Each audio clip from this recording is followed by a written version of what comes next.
സ്മൃതി, വെള്ളാപ്പള്ളി നടേശൻ അവസാനിപ്പിക്കുന്നില്ല, തുടരുകയാണ്. ഏതോ ഒരു പദ്ധതി ഏറ്റെടുത്തു എന്ന മട്ടിലാണ് വെള്ളാപ്പള്ളി നടേശൻ തുടർച്ചയായിട്ട് ഈ പ്രതികരണങ്ങൾ നടത്തിക്കൊണ്ടിരിക്കുന്നത്. പക്ഷേ അപ്പോഴും അന്ന് പി സി ജോർജിനെതിരെ കേസെടുക്കുന്നത് പോലെ വെള്ളാപ്പള്ളി നടേശനെതിരെ കേസെടുക്കാൻ എന്തുകൊണ്ടാണ് വൈകുന്നത് എന്ന ചോദ്യം പല കോണുകളിൽ നിന്നും ഉയരുന്നുണ്ട്. ഇന്ന് പി കെ കുഞ്ഞാലിക്കുട്ടി ചോദിക്കുന്നു, സർക്കാരാണ് ഈ വിഷയത്തിൽ മറുപടി പറയേണ്ടത്. പച്ചയ്ക്ക് ഇങ്ങനെ വർഗീയത പറഞ്ഞ് എത്ര കാലം മുന്നോട്ട് പോകാൻ കഴിയും എന്നുള്ള ചോദ്യമാണ്. ശരിക്കും പറഞ്ഞാൽ പച്ചവെള്ളത്തിനെ തീ പിടിപ്പിക്കുന്നതിൽ മതതീവ്രത പിടിപ്പിക്കുന്ന തരത്തിലുള്ള പ്രസ്താവനകളാണ് വന്നുകൊണ്ടിരിക്കുന്നത്. കേസ് എടുക്കുന്നില്ലേ എന്നാണ് ചോദ്യം. കേസ് എടുക്കില്ല എന്നുള്ള കാര്യം ഉറപ്പാണ്. ഏതോ ഒരു പദ്ധതിയല്ല, കൃത്യമായ പദ്ധതിയുണ്ട് വെള്ളാപ്പള്ളിക്ക് എന്നുള്ളതാണ്. അപ്പോൾ വെള്ളാപ്പള്ളി വർഗീയ പ്രസംഗങ്ങൾ നടത്തുന്നതിനും ഒരു പാറ്റേൺ ഉണ്ട്. ഇപ്പോൾ കഴിഞ്ഞ് നമ്മൾ ചർച്ച ചെയ്ത ഈ 30 വർഷം പൂർത്തിയാക്കിയപ്പോൾ പിണറായി വിജയൻ പൊന്നാട അണിയിച്ച പരിപാടി, ആ പരിപാടി നേരത്തെ നിശ്ചയിച്ചതായിരിക്കുമല്ലോ. അപ്പോൾ അതിന് തൊട്ട് തലേ ദിവസം ഈ പറഞ്ഞതുപോലെ മലപ്പുറത്തെ ശ്വാസമുട്ട് പ്രസംഗം നടത്തുന്നു. ഇതിപ്പോൾ ഇന്നത്തെ പരിപാടി നേരത്തെ നിശ്ചയിച്ചതാണ്, കൊച്ചിയിലെ സ്വീകരണം. ഇവിടെയും വി എൻ വാസവനാണ് അത് ഉദ്ഘാടന പ്രസംഗം നടത്തുന്നത്. അപ്പോൾ അതിന് തൊട്ട് മുൻപ് വർഗീയ പ്രസംഗം നടത്തുക. അതുമാത്രമല്ല, ഇന്ന് അദ്ദേഹം വെല്ലുവിളി നടത്തുന്നുണ്ട്. തന്നെ കത്തിച്ചാലും, തൻ്റെ കോലം കത്തിച്ചാലും, കാന്തപുരം കുന്തമെറിഞ്ഞാലും താനിത് തുടരുമെന്നാണ് പറയുന്നത്. ഈ കാന്തപുരത്തെ എടുത്തെടുത്ത് പറയുന്നത് എന്തുകൊണ്ടാണെന്ന് മനസ്സിലാകുന്നില്ല. നമ്മൾ ഇന്നലത്തെ ചർച്ചയിൽ പറഞ്ഞ പോലെ കാന്തപുരത്തിന് ഇപ്പോൾ ഒരു വലിയ സ്വീകാര്യത ലഭിച്ചിരിക്കുന്നു എന്നുള്ളതാണ്. കാന്തപുരത്തിന് സ്വീകാര്യത ലഭിക്കുന്നത് എങ്ങനെയാണ്? നമ്മൾ പറയാൻ പാടില്ലാത്തതാണ്, പക്ഷേ മറ്റു മതത്തിലെ ആളെയാണ് സഹായിക്കുന്നത്, നിമിഷപ്രിയെ. അതൊക്കെ ഇപ്പോൾ എടുത്തു പറയേണ്ട രൂപത്തിലേക്ക് നമ്മുടെ കേരളം മാറിയിരിക്കുന്നു എന്നുള്ളതാണ്. അപ്പോൾ അങ്ങനെ ഒരു സഹായം ചെയ്യുന്നു, കാന്തപുരത്തിനെ എല്ലാവരും പ്രേസ് ചെയ്യുന്നു. അപ്പോൾ ആ സമയത്ത് വീണ്ടും ഒരു വർഗീയ പ്രസംഗം നടത്തുന്നു. ഇദ്ദേഹത്തിന് മറ്റൊരു രീതി കൂടിയുണ്ട്. ഇപ്പോൾ 2015 ഈ പറഞ്ഞ പോലെ BDJS തുടങ്ങുന്നതിന് മുമ്പുണ്ടായ സമത്വ മുന്നേറ്റ യാത്ര, ആ യാത്രയിലും 5ാം മന്ത്രിസ്ഥാനം ലീഗ് ആവശ്യപ്പെട്ടു. അതിന് തൊട്ടു പിന്നാലെയാണ് ഈ പറഞ്ഞ നായാടി മുതൽ നമ്പൂതിരി വരെ എന്ന ഒരു മുദ്രാവാക്യം ഉയർത്തിക്കൊണ്ട് അദ്ദേഹം ഒരു പരിപാടി നടത്തിയത്. അപ്പോൾ അന്നും തെരഞ്ഞെടുപ്പിനടുത്താണ്, ഇപ്പോഴും തെരഞ്ഞെടുപ്പിനടുത്താണ്. അപ്പോൾ ഈ സമയങ്ങളിൽ ഈ തരത്തിൽ അദ്ദേഹം പ്രവർത്തിക്കുന്നത് ഒരു പ്രത്യേക നിർദ്ദേശത്തിൻ്റെ അടിസ്ഥാനത്തിലാണോ എന്ന് VD സതീശൻ സംശയിച്ചാൽ കുറ്റം പറയാൻ പറ്റില്ല. കുറ്റം പറയാമായിരുന്നു എപ്പോൾ അതിൽ ശക്തമായ മറുപടി മുഖ്യമന്ത്രി നൽകിയിരുന്നെങ്കിൽ. മുഖ്യമന്ത്രിയുടെ ഭാഗത്ത് നിന്ന് അങ്ങനെ ഒരു പ്രതികരണം ഉണ്ടായിട്ടില്ല എന്ന് മാത്രമല്ല, അന്ന് അദ്ദേഹം കുമാരനാശിനേക്കാൾ ആ സീറ്റിലിരുന്ന ആളെന്ന നിലയ്ക്ക് അദ്ദേഹത്തെ കൂടുതൽ പുകഴ്ത്തി പറഞ്ഞു. പിന്നെ ശ്രീനാരായണ ഗുരുവിൻ്റെ സന്ദേശങ്ങൾ കൃത്യമായി നടപ്പാക്കുന്ന ആളെന്ന് പറഞ്ഞു. ഇതൊക്കെയാണ് നമ്മൾ കണ്ടത്. ഇന്നിപ്പോൾ വി എൻ വാസവൻ പറയുന്ന വാചകങ്ങൾ ഇതാണ്: വിശ്രമ ജീവിതം നയിക്കേണ്ട കാലത്ത് ചരിത്രം സൃഷ്ടിക്കുന്നയാളാണ്. കുത്തഴിഞ്ഞ പുസ്തകമായിരുന്ന SNDP യോഗത്തെ കുത്തിക്കെട്ടി നല്ല പുസ്തകമാക്കിയിരിക്കുന്നു എന്നാണ് അദ്ദേഹം പറയുന്നത്.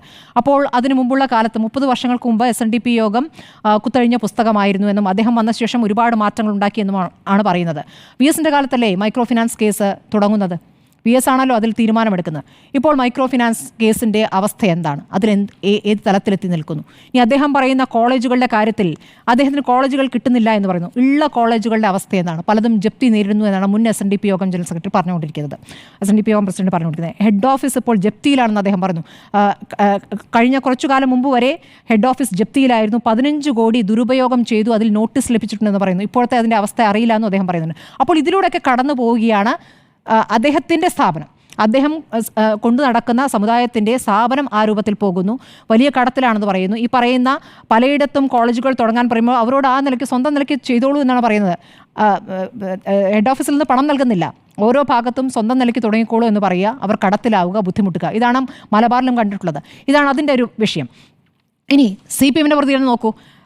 വളരെ നേരത്തെ ഈ കാര്യത്തിൽ ഇന്ന് വൈകിട്ട് പ്രതികരിച്ചത് M സ്വരാജാണ്. M സ്വരാജ് വെള്ളാപ്പള്ളിയെ തന്നെ എടുത്തു പറഞ്ഞുകൊണ്ട് വിമർശിച്ചിരിക്കുന്നു. അദ്ദേഹത്തെ ആ കാര്യത്തിൽ നമ്മൾ അഭിനന്ദിക്കേണ്ടതാണ്. പക്ഷേ അദ്ദേഹം പറയുന്നത് കേരളം ഇത് തിരിച്ചറിയും, കേരളം ഇത് തള്ളിക്കളയുമെന്നാണ് പറയുന്നത്. കേരളം തള്ളിക്കളയും എന്ന് പറയുന്നിടത്ത് ഇവിടെ മുഖ്യമന്ത്രി തള്ളിക്കളയുന്നില്ല എന്നുള്ളതാണ്. CPM സംസ്ഥാന സെക്രട്ടേറിയറ്റ് അംഗം അത് പറയുമ്പോൾ ഇവിടുത്തെ ഒരു മന്ത്രി അത് തള്ളിക്കളയുന്നില്ല എന്നുള്ളതാണ്. ഇന്നലെ ഈ വർഗീയ പ്രസംഗം നടത്തിയ നേതാവിനെയാണ് അവിടെ ഇരുത്തിക്കൊണ്ട് ഇത്രയധികം പുകഴ്ത്തുന്നത്. അപ്പോൾ പുകഴ്ത്തുമ്പോഴും വെള്ളാപ്പള്ളി എന്താണ്? തനിക്കെതിരെ കേസെടുത്തോളൂ എന്നാണ്. അദ്ദേഹം വെല്ലുവിളിക്കുകയാണ് ഈ കേരളത്തെ. വെല്ലുവിളി ആർക്കു നേർക്കാണ്? ഒരു സർക്കാരുകളും, BJP സർക്കാരല്ലാതെ ഒരു സർക്കാരുകളും, ഇതിന് മുമ്പുണ്ടായത് ഇടത് സർക്കാരാകട്ടെ UDF സർക്കാർ, ഒരു സർക്കാരുകളും ഇങ്ങനെ വർഗീയ പ്രസംഗം നടത്തുന്ന ഒരു നേതാവിനെ എൻഡോസ് ചെയ്യില്ല. അങ്ങനെ ചെയ്യുന്നത് ഇതാദ്യമായിട്ടാണ് കേരളം കാണുന്നത്. അപ്പോൾ അതിന് പിന്നിൽ എന്താണ് എന്നുള്ളത് കേരളം ചോദിച്ചുകൊണ്ടേയിരിക്കും.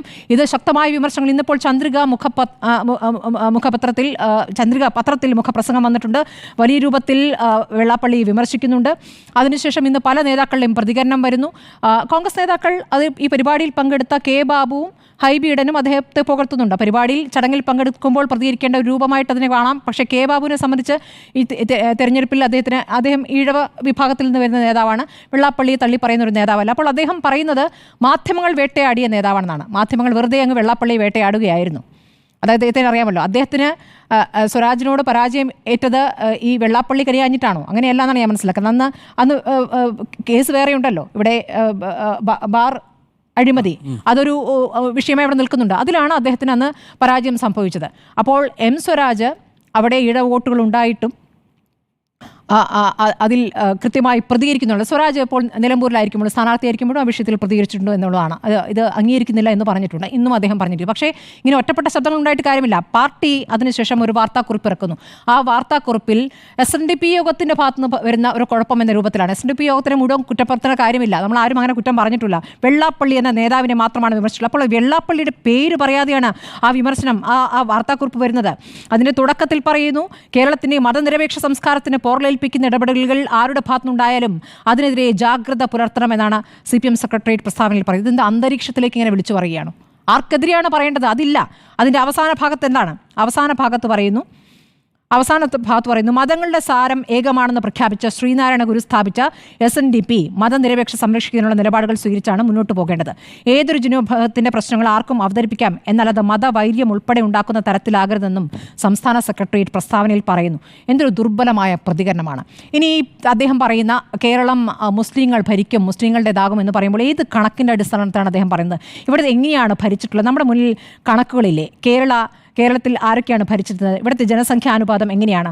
നായർ 12.5%, ബ്രാഹ്മണൻ 0.5%, ഈഴവർ 22.2%, മുസ്ലിം 26.9%, ക്രിസ്ത്യൻ 18.3%, SC ST 10.5%. കേരളം ഭരിച്ച മുഖ്യമന്ത്രിമാർ ബ്രാഹ്മണ നായർ വിഭാഗത്തിൽ നിന്ന് 35 വർഷം 5 മാസം ഭരിച്ചിട്ടുണ്ട്.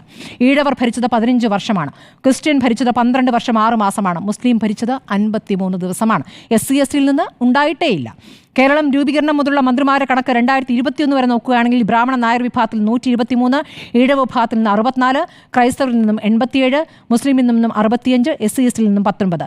എയ്ഡഡ് സ്കൂളുകളുടെ സാമുദായിക ഉടമസ്ഥ നോക്കിയാൽ ഹിന്ദു 2957, ക്രിസ്ത്യൻ 2956, മുസ്ലിം 1384. എയ്ഡഡ് കോളേജുകളുടെ സാമുദായിക ഉടമസ്ഥ നോക്കുമ്പോൾ ഹിന്ദു 95, ക്രിസ്ത്യൻ 63, മുസ്ലിം 38. സർക്കാർ ജോലിയിൽ ബ്രാഹ്മണ നായർ വിഭാഗം 42%, ഈഴവർ 21%, 21.9%, ക്രിസ്ത്യൻ 18.25%, മുസ്ലിം 13.5%, 13.5%. ഈ 13.5%-നോടാണ് ഈ 21.9% മത്സരിക്കുന്നത്. SC ST ആകട്ടെ 11.3%-മേ ഉള്ളൂ. അപ്പോൾ ഈ എന്ത് നേടിയെടുക്കുന്നു എന്നാണ് പറയുന്നത്? ഇപ്പോൾ ബിസിനസ്സുകൾ കൂടുതലായി അവർ തുടങ്ങുന്നു എന്നുള്ളതാണോ പ്രശ്നം? കൂടുതൽ കടകൾ സ്ഥാപിക്കുന്നു, അവർ കച്ചവടത്തിൽ മുന്നേറുന്നു എന്നുള്ളതാണോ ഇപ്പോൾ വെള്ളാപ്പള്ളിയുടെ പ്രശ്നം? അതും കൊടുക്കരുത് എന്നാണോ പറയുന്നത്?